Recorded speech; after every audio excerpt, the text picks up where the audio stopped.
Dua,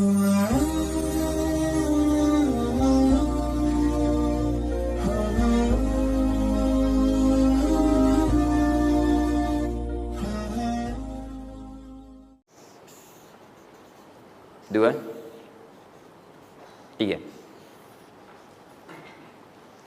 Perhatikan cara keseriusan yang digambarkan dalam Al-Quran.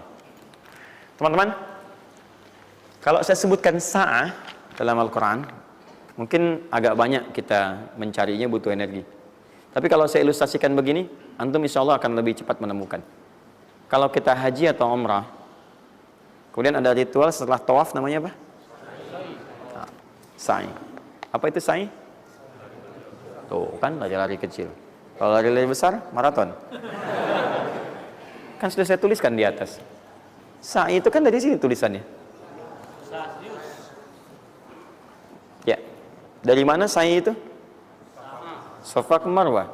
Ya, buka Quran surah kedua ayat 158. Paling kiri di pertengahan. Innas safa wal marwata min sya'airillah. فمن حج البيت أو اعتمر فلا جناح عليه أن يطوف بهما من تطوع خيرا فإن الله شاكر عليم. Lihat sini, ibadah ini kenapa dinamakan dengan sa'i? Dan sementara orang sekarang agak kurang tepat menerjemahkan dengan lari-lari kecil. Dalam bahasa Arab lari kecil bukan sa'i. Dalam bahasa Arab lari-lari kecil itu bukan sa'i. Ingat baik-baik kalimat ini. Kenapa dinamakan dengan sa'i? Karena di tempat ini pernah ada satu sosok yang sangat bersungguh-sungguh untuk berusaha. Sangat serius. Untuk mendapatkan rizki dari Allah Subhanahu wa ta'ala. Sosok ini datang, diantarkan oleh suaminya. Kemudian ketika diantarkan, ternyata ini yang paling menarik. Ini yang saya berikan 3 panah ini. Diabadikan kisah ini di Quran surah ke-14, ayat ke-37. Pertama diantarkan. Ya, begitu tiba suami, istrinya dengan anak yang baru lahir, tiba-tiba langsung bermohon kepada Allah. Perhatikan, bukankah Allah pemilik rezeki? Masih ingat tadi teori di awal? Pusat rezeki ada di mana? Baik. Nah, ini teman-teman sekalian, kaidah yang pertama. Kalau antum ingin berikhtiar, berusaha, maka hal yang pertama dilakukan adalah mendekat dulu kepada pemiliknya. Mohon minta kemudahan, minta petunjuk, minta kenyamanan, minta keberkahan. Itulah sebabnya sebelum kita berangkat, kita sholat dulu. Sholat subuh, sholat fajar, menghadap, usahakan. Makanya Nabi setelah selesai sholat, itu selalu meminta kepada Allah diberikan petunjuk mendapatkan rezeki. Ya, yang di Ibnu Majah nomor hadis 925 itu, Allahumma inni as'aluka ilman nafi'a wa rizqan thayyiba wa amalan mutaqabbala. Minta. Kalau dalam bahasa kita, ya Allah berikan saya hal yang bermanfaat, ilmu bermanfaat dan rezeki terbaik di hari ini. Minta. Minta. Nah, begitu sampai beliau bermohon pada Allah, Rabbana inni askantu min dzurriyyati biwadin ghairi dzi zar'in inda baitikal muhram. Perhatikan ya. Ya Allah, saya bermohon kepadamu, engkau yang merawat kami, memerhatikan kami, memberikan rezeki kepada kami. Sifat rububiyah yang disebutkan namanya Rabb. Begitu meminta kepada Allah, ya Allah sekarang saya diperintahkan olehmu sebagai tawadu. Nabi Ibrahim mengatakan, saya menempatkan sebagian keturunan saya, istri saya, anak saya di satu tempat yang sangat gersang. Enak bayang nggak? Tempatnya gersang, gunung-gunungnya itu batu-batunya itu rapat luar biasa, kerasnya luar biasa, dan nggak ditemukan sumber air di situ. Artinya ini kondisi yang paling dalam lah, ya.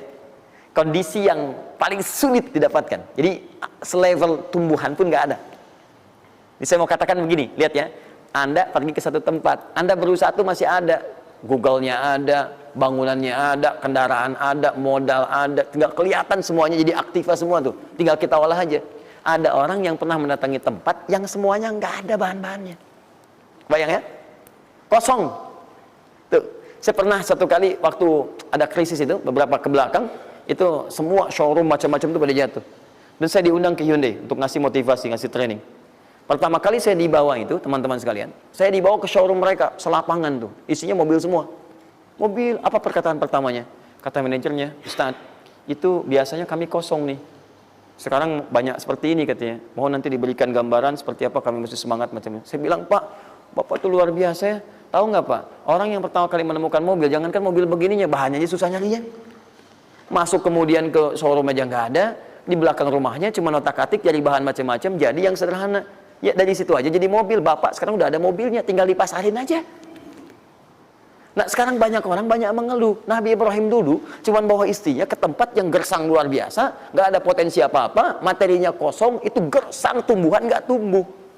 Apa yang terjadi? Begitu sampai di situ, satu kalimat ketika meninggalkan Ibrahim istrinya Sayyidah Hajar dengan anaknya Ismail alaihissalam, maka pertanyaan pertama dalam satu riwayat, ahadza min amrillah, apakah semua ini ketetapan Allah? Maka dijawab bala. Perhatikan prinsipnya, selama ini ketetapan Allah, maka Allah tidak akan menyia-nyiakan saya. Dan rizki telah Allah tetapkan kepada kita, maka Allah tidak akan pernah menyia-nyiakan kita. Paham ya?